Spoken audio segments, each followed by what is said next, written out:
আসসালামু আলাইকুম বন্ধুরা, আজকে আমি নিয়ে এসেছি মেয়োনিজ বানানোর রেসিপি। প্রথমে আমরা একটি কড়াইতে ডিম দিয়ে নিব, তার মধ্যে 1 চিমটি লবণ দিয়ে নিব। তারপর ডিমটিকে ভালো মতো ভেজে নিব, চুলার আঁচ কমিয়ে রাখব।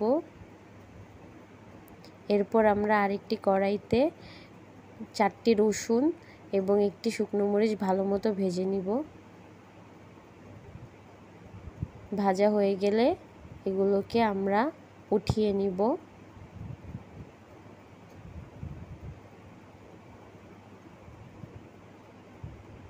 পর আমরা সবগুলো উপকরণের সাথে 2 চামচ গুঁড়া দুধ, এরপর 2 চামচ চিনি,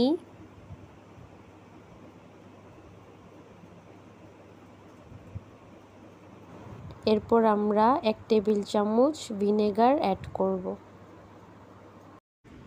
এরপর আমরা 2 টেবিল চামচ সয়াবিন তেল দিব। এরপর আমরা 2 টেবিল চামচ লিকুইড দুধ অ্যাড করে দিব। এই সব মিশ্রণকে এখন ব্লেন্ডার করব। অল্প কিছুক্ষণ ব্লেন্ডার করে মিশ্রণটিকে একটি পেস্টে রূপান্তরিত করব।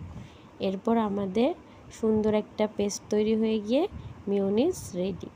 এটা হচ্ছে আপনাদের সুস্বাদু প্রোটিনযুক্ত হোমমেড মেয়োনিজ।